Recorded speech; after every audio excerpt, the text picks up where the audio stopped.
ছাড়ে না। ভাইরা আমার, যারা জালিম কাফির, যারা ইমানদার বান্দার প্রতি নির্যাতন চালাতে তাদের একটু মায়া হয় না, একটু দয়া হয় না। ভাইরা আমার, গত বছরগুলিতে তাকায় দেখেন আলেম ওলামাদের প্রতি যত নির্যাতন চালানো হয়ে গেছে, আয়না ঘরের ইতিহাস আপনারা জানেন, বিরল ঘটনা তারা ঘটিয়ে দিছে। অথচ বিলাল রাদিয়াল্লাহু তাআলা এবার ব্যবসায় পড়ে গেছে। পরন্তু দুপুরের পর ভাইরা আমার এবার উমাইয়া ময়দানে চলে এসেছে। ময়দানে আসার পরে ডাক দেখো, ও যুবকেরা, বিলালের কি খবর বলো দেখি। যুবকেরা ডাক দেখো, উমাইয়া মুনিবা, আমরা বিলালকে মারতে মারতে মারতে বিলালের সমস্ত বডি লাল হয়ে গেল, কেটে ফেটে গেছে, বিলাল বেহুশ হয়ে গেছে। কিন্তু বিলাল আল্লাহর নাম ছাড়ে না, ঈমান ছাড়ে না, বিলাল কালিমা ছাড়ে না। উমাইয়া ডাক ডাক বলে, দেখো তোমরা কাছে গিয়ে দেখো জ্ঞান আছে কিনা। বলে জ্ঞান আছে কিনা তো বোঝা যায় না।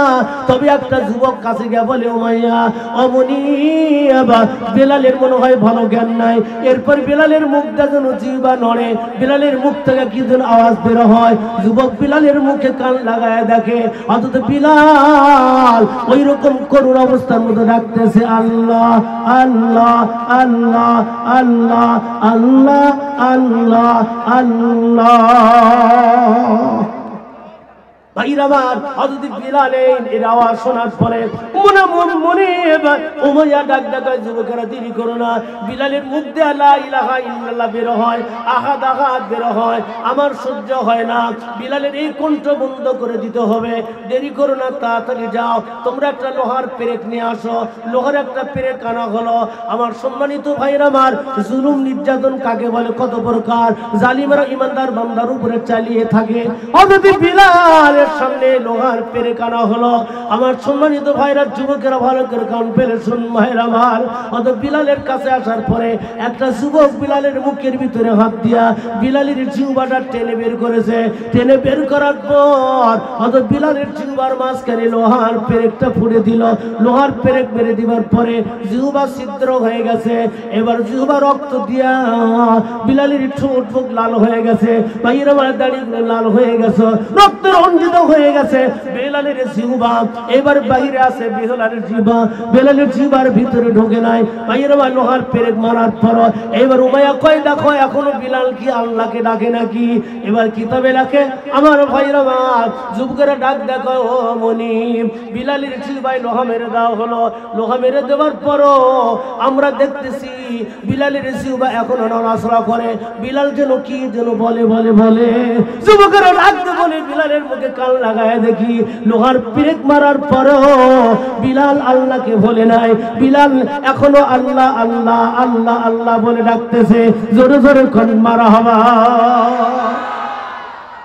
আমার সম্মানিত ভাইরা আমার, এই জন্য আল্লাহর দিন জিন্দা করার জন্য যাচ্ছে দিবস জেলে, টাকাগুলো নিয়ে যায়। যেতে যেতে যেতে যেতে লক্ষ্য করে দেখে ওই টাকার থলার টাকা কয়েকটা দিরহাম, কয়েকটা দিনার জমিনে পড়ে গেছে। জমিনে পড়ে যাওয়ার পরে ওই ধীবর টাকার বস্তা নামে দিয়া ওই টাকাগুলো উঠে নিয়ে বস্তার মধ্যে দিয়া আবার রওনা দিছে। এবার বিবি শিরিন ডাক দেখো, এবার সালামদার আবারও ডাকতে হবে খাজানচিকে। ডাক দেখো, খাজানচি দেরি করো না, তাড়াতাড়ি ধীবরকে ডেকে আনো। বাদশা কয়, আবার কেন ডাকবা? একবার মাতব্বরি করে তো লস হয়ে গেছে। বলে আর লস হবে না, ওই যে দেখো ওই ধীবর জেলেকে এতগুলো টাকা তুমি দিলা, এত টাকা দিবার পরেও একটা দেনার জমিনে পড়ে গেছে। এ বড় বখিল, এ বড় কৃপণ, একটা দেনার পড়ে গেছে, সেটা সে তুলে আবার ব্যাগের মধ্যে নিছে। এত কৃপণকে এত টাকা দেওয়া যাবে না। ওকে ডেকে তুমি বলো, ও ধীবর, এতগুলো টাকা দিলাম, একটা দেনার জমিনে পড়ে গেছে, এটা তুমি না নিলেও তো চলতো। এত বকিল, এই বকিলকে এত টাকা দেওয়া যাবে না। বকিলকে আল্লাহ পছন্দ করে না। আল বকিল আদুবুল্লাহ, বকিল হলো আল্লাহর দুশমন, আল্লাহর শত্রু। আল বকিলু কারিবু মিনান নার, বকিল হলো জাহান্নামের কাছাকাছি।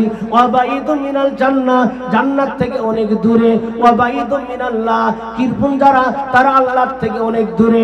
আমার নবী বলেন, আস-সাকিউ কারিবু মিনাল্লাহ, দানবীর যারা তারা হলো আল্লাহর কাছাকাছি। ওয়া কারিবু মিনাল জান্নাহ, দানবীর যারা তারা হলো জান্নাতের কাছাকাছি। জোরে জোরে মারহাবা। বাদশা নামদার এবারে দাঁড়িয়ে চুপ করে আছে। এইবারে ধীবর জেলে আবার চলে এসেছেন। এবার আসার পরে এইবারে বাদশাহ নামদার ডাক ডাক হয়েছিল, ভাই এতগুলো টাকা দিলাম, একটা টাকা পড়ে গেছে জমিনে, এই টাকা তুমি উঠে না নিলেও তো চলতো ভাই, তুমি এত বড় বকিল কেন হলাম? ওই টাকাটা ফকিরি নিত, মিসকিন নিত, টাকা কেন উঠে নিছো ভাই? এত বড় বোখালতি কেন দেখালা? দিবরে ডাক দেখো, আল্লাহকে ও খোদার কসম বাদশাহ নামদার, আমি টাকা উঠায় নিছি, আমি বকিল নয়, কৃপণ নয়, আমি ওই টাকা উঠায় নিতাম না স্যার। টাকা যখন পড়ে গেছেন ওই ওই টাকার দিকে, দেনারের দিকে লক্ষ্য করে দেখি টাকার উপরে খোদাই করা আপনার ছবি খোদাই করা আছে স্যার। আমি টাকাটা রেখে যেতে চাইলাম, কিন্তু মনে মনে চিন্তা করলাম এই টাকাতে বাদশাহ আর ছবি খোদাই করা আছে, প্রতীকেরা পথ চলতে চলতে টাকার উপর যদি পাও তোলা খসে ডলে দেয়, বাদশার সম্মান ইজ্জত নষ্ট হবে স্যার। আপনার ইজ্জত সম্মান রক্ষার জন্যই আমি টাকাটা উঠায় নিছি, নতুবা টাকাটা উঠায় নিতাম না। বুদ্ধি আছে না নেই? যখন যে সম্মানিত ভাইয়ের আমার পেছনে জায়গার সমস্যা হয়, যদি কায়দা থাকে সামনে দিয়ে একটু জায়গা থাকে, এগিয়ে আসলে একটু ভালো হয়। একটু আসেন তো সবাই, একটু সামনে আসেন তো, একটু অ্যাডভান্স করেন, একটু সামনের দিকে একটু লড়েন সবাই, একটু আগে অগ্রসর। আল্লাহর দিকে আপনি এক হাত আসবেন, আল্লাহ রহমত আপনার দিকে দুই হাত যাবে। একটু আসেন, একটু এগিয়ে আসেন, মোহাম্মত আসেন তো সবাই একটু এগিয়ে আসেন। একবার আল্লাহর নামে আরেকবার আওয়াজ দেন, আর একটু এগিয়ে আসেন। লা ইলাহা ইল্লাল্লাহ, লা ইলাহা ইল্লাল্লাহ, লা ইলাহা, লা ইলাহা ইল্লাল্লাহ, লা ইলাহা, লা ইলাহা ইল্লাল্লাহ, মুহাম্মাদুর রাসূলুল্লাহ। দুনিয়াবি শাসক যারা, দুনিয়াবি বাদশাহ যারা, দুনিয়াবি রাষ্ট্রপ্রধান যারা, এরা এদের শাসন আমলে এই ওই দেশের মুদ্রায়, ওই টাকায় ওদের ছবি না লাগালে ওদের নিন ঘুম হারাম হয়ে যায়। টাকাতে ওদের ছবি, নিজের ছবি, বাপের ছবি, দাদার ছবি দিয়া সব দেশ নিজের রঙে রঙিন করে দিতে চায়। কিন্তু ভালো করে শুনে রাখুন, ইসলাম আল্লাহর কোরআন যখন জমিনে প্রতিষ্ঠিত হবে, টাকাতে কোনো মানুষের ছবি থাকবে না। মারহাবা কর। কোন মানুষের ছবি থাকবে না, টাকাতে কোন প্রতিমার ছবি থাকবে না। ভাইরা আমার, এই বাদশাহ নামদার ওই টাকার নিজের ছবি ছিল। এই ধীবর একটা বলল, স্যার আমি টাকা উঠাই নিতাম না, নিছি এই জন্য টাকা রাখা গেলে মানুষ খুশা আপনার ডলে শেষ করে দিলেন, স্যার আপনার সম্মানের জন্য টাকাটা তুলে নিছি। বাদশাহ নামদার ডাক দেখায়, খাজানচি যেই জেলে আমার ইজ্জত সম্মানের চিন্তা করে, যা গেছে গেছে গেছে, আবারও 4000 দিনার দিয়া দাও, আরো 4000 দিনার দাও। বিবি খালি ফুলতেছে, আবার 4000 দিলে, তোমার নেতাগিরির জন্য গেল, তুমি চুপ থাকো। মারা না বুঝে যত নেতৃত্ব দিতে চাবে, এই নেতৃত্ব উঠবে না, শান্তি নিয়ে আসবে না। শান্তি একমাত্র প্রতিষ্ঠা হবে সমাজে আল্লাহর কোরআন কারীমের মাধ্যমে, নবীর সুন্নাহর মাধ্যমে। যখন আল্লাহু আকবার। এই জন্য সম্মানিত ভাইরা, আমাদেরকে একদল যুবক যারা জীবন দিয়ে চলে গেল, আগামী দিনে আল্লাহর কোরআন কারীমের জন্য, আল্লাহর কোরআনের স্টেট কায়েম হওয়ার জন্য একদল যুবককে তৈরি হতে হবে। আগামীতে নিজের বুকে তাজা রক্ত দিয়া আল্লাহর কোরআনকে জিন্দা করার জন্য, আল্লাহর কোরআনের বিধানকে প্রতিষ্ঠা করার জন্য সাহাবা কেরাম রাদিয়াল্লাহু আনহুম আজমাইন থেকে একটা দুটা নয়, হাজার হাজার প্রমাণ সাহাবা কেরাম নিজেদের বুকে তাজা রক্ত দিয়া আল্লাহর কোরআনের পথকে উন্মুক্ত করে গেছেন। এই জন্য বলে কিছু আল্লাহর বান্দারা ত্যাগ স্বীকার করবে কোরআন কারীমের জন্য। আর এই কোরআন প্রতিষ্ঠা হয়ে গেলে গোটা দেশের, গোটা বিশ্বের জন্য এটি রহমত হবে। জোরে কোন মারহাবা। আল্লাহ নবীর সাহাবা কেরামদের আমি দৃষ্টান্ত দিতে গেলে একটা দুটো হাজার হাজার দৃষ্টান্ত আছে। রাসূল করিম সাল্লাল্লাহু আলাইহি ওয়াসাল্লাম সাহাবা কেরাম একবার গরীব সাহাবা কেরাম, বাদাল ইসলামু গরিবা ওয়া সায়াউদু কামা বাদা ফাতুবা লিল গুরাবা। নবী বলেছেন ইসলাম প্রথমে গরিবের দ্বারা শুরু হবে, আবার লাস্ট জামানায় ইসলাম গরিবেরাই ধরে রাখবে। জোরে কোন আল্লাহু আকবার।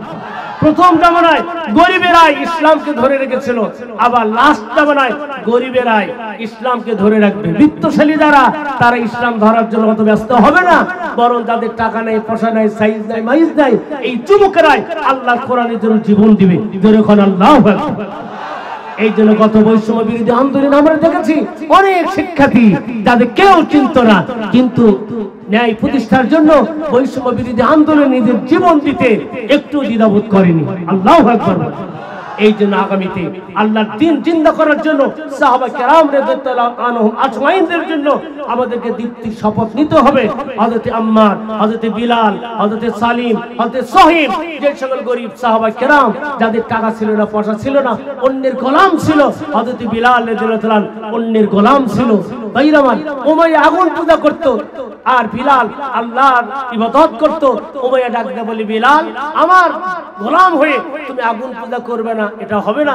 তুমি আল্লাহর ইবাদত করতে পারো না, তুমি এক আল্লাহকে বাদ দাও, ঈমান বাদ দাও, সব ছেড়ে দিবে বান্দা, কিন্তু হক্কানি মুমিন ঈমান ছাড়বে না, কোরআন ছাড়বে না।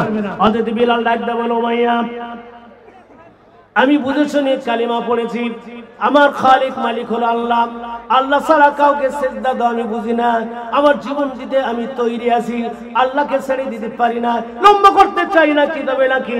উমাইয়া ডাকতে বলে, যুবকেরা দেরি করো না। হযরত বিলালকে নিয়ে আসা হলো। বিলালকে নিয়ে আসার পরে হযরত বিলালের হাতে দড়ি লাগানো হলো, কেউ বলেন গলায় দড়ি লাগানো হলো, গরু ছাগলের মতনে দড়ি রশি লাগাই না, যুবকদের হাতে দেওয়া হলো, তোমার একে মরু প্রান্তরে নিয়ে যাও, পাহাড়ি পথে নিয়ে যাও, খোলা ময়দানে নিয়ে যা, সারাদিন তোমরা প্রহার করো, যত মারা লাগে মারো, যেভাবে টর্চারিং করা লাগে তোমরা করো, ঈমান ছাড়া করতে হবে, কোরআন ছাড়া করতে হবে। এইবারে জালিমেরা হযরত বিলালকে দড়ি লাগায় নিয়ে এসে মাঠে নিয়ে আসার পরে হযরত বিলালের প্রতি তারা জুলুম নির্যাতন শুরু করলো, মারতে মারতে এমন মারা মেরেছে কিতাবে লেখে বিলালকে সারাদিন পিটতে মারতে মারতে বিলাল বেহুশে জমিনে পড়ে গেছে, বিলালের সমস্ত শরীর ফেটে গেছে, রক্ত রঞ্জিত হয়ে গেছে, কিন্তু বিলাল লা ইলাহা ইল্লাল্লাহ ছাড়ে না। জোরে কোন আল্লাহু আকবার। বিলাল ঈমান ছাড়ে না। ভাইরা আমার, যারা জালিম কাফির, যারা ঈমানদার বান্দার প্রতি নির্যাতন চালাতে তাদের একটু মায়া হয় না, একটু দয়া হয় না। ভাইরা আমার, গত বছরগুলিতে তাকায় দেখেন আলেম ওলামাদের প্রতি যত নির্যাতন চালানো হয়ে গেছে, আয়না ঘরের ইতিহাস আপনারা জানেন, বিরল ঘটনা তারা ঘটিয়ে দিছে। অথচ বিলাল রাদিয়াল্লাহু তাআলা এবার বেহুশে পড়ে গেছে, পরন্তু দুপুরের পর ভাইরা আমার এবার উমাইয়া ময়দানে চলে এসেছে। ময়দানে আসার পরে ডাক ডাকে, ও যুবকেরা, বিলালের কি খবর বলো দেখি। যুবকেরা ডাক ডাকে, উমাইয়া মুনিবা, আমরা বিলালকে মারতে মারতে মারতে বিলালের সমস্ত বডি লাল হয়ে গেল, কেটে ফেটে গেছে, বিলাল বেহুশ হয়ে গেছে, কিন্তু বিলাল আল্লাহর নাম ছাড়ে না, ঈমান ছাড়ে না, বিলাল কালিমা ছাড়ে না। উমাইয়া ডাক বলে, দেখো তোমরা কাছে গিয়ে দেখো জ্ঞান আছে কিনা। বলে, জ্ঞান আছে কিনা তো বোঝা যায় না। তবে একটা যুবক কাছে গিয়ে বলে, উমাইয়া অমনিবা, বিলালের মনে হয় ভালো জ্ঞান নাই। এরপর বিলালের মুখটা যেন জিহ্বা নড়ে, বিলালের মুখ থেকে কি যেন আওয়াজ বের হয়। যুবক বিলালের মুখে কান লাগায় দেখে, অথচ বিলাল ওই রকম করুণ অবস্থার মধ্যে ডাকতেছে, আল্লাহ আল্লাহ আল্লাহ আল্লাহ আল্লাহ আল্লাহ আল্লাহ। ভাইরা আমার, হযরত বিলালের এই আওয়াজ শোনার পরে মনে উমাইয়া ডাক ডাকায়, যুবকেরা দেরি করো না। বিলালের মুখ দিয়ে লা ইলাহা ইল্লাল্লাহ বের হয়, আহাদ আহাদ বের হয়, আমার সহ্য হয় না। বিলালের এই কণ্ঠ বন্ধ করে দিতে হবে, দেরি করো না, তাড়াতাড়ি যাও, তোমরা একটা লোহার পেরেক নিয়ে আসো। লোহার একটা পেরেক আনা হলো। আমার সম্মানিত ভাইরা আমার, জুলুম নির্যাতন কাকে বলে, কত প্রকার জালিমরা ঈমানদার বান্দার উপরে চালিয়ে থাকে। হযরত বিলাল সামনে লোহার পেরেক আনা হলো। আমার সম্মানিত ভাইরা, যুবকেরা ভালো করে কান পেলে শুন ভাইরা আমার। অত বিলালের কাছে আসার পরে একটা যুবক বিলালের মুখের ভিতরে হাত দিয়া বিলালের জিহ্বাটা টেনে বের করেছে। টেনে বের করার পর অত বিলালের জিহ্বার মাঝখানে লোহার পেরেকটা ফুড়ে দিল। লোহার পেরেক মেরে দিবার পরে জিহ্বা ছিদ্র হয়ে গেছে। এবার জিহ্বা রক্ত দিয়া বিলালের ঠোঁট মুখ লাল হয়ে গেছে, ভাইরা আমার দাড়িগুলো লাল হয়ে গেছে, রক্ত রঞ্জিত হয়ে গেছে। বিলালের জিহ্বা এবার বাইরে আছে, বিলালের জিহ্বা বিলালের জিহ্বার ভিতরে ঢোকে নাই। ভাইরা আমার লোহার পেরেক মারার পর এবার উমাইয়া কয়, দেখো এখনো বিলাল কি আল্লাহকে ডাকে নাকি? এবার কিতাবে লেখে, আমার ভাইরা আমার, যুবকেরা ডাক দেখো, ও মনিব, বিলালের জিহ্বায় লোহা মেরে দেওয়া হলো। লোহা মেরে দেওয়ার পরও আমরা দেখতেছি বিলালের জিহ্বা এখনো নড়াচড়া করে। বিলাল যেন কি যেন বলে বলে বলে। যুবকেরা ডাকতে বলে, বিলালের মুখে কান লাগায় দেখি লোহার পিরেক মারার পরেও বিলাল আল্লাহকে ভুলে নাই। বিলাল এখনো আল্লাহ আল্লাহ আল্লাহ আল্লাহ বলে ডাকতেছে। জোরে জোরে কোন মারহাবা।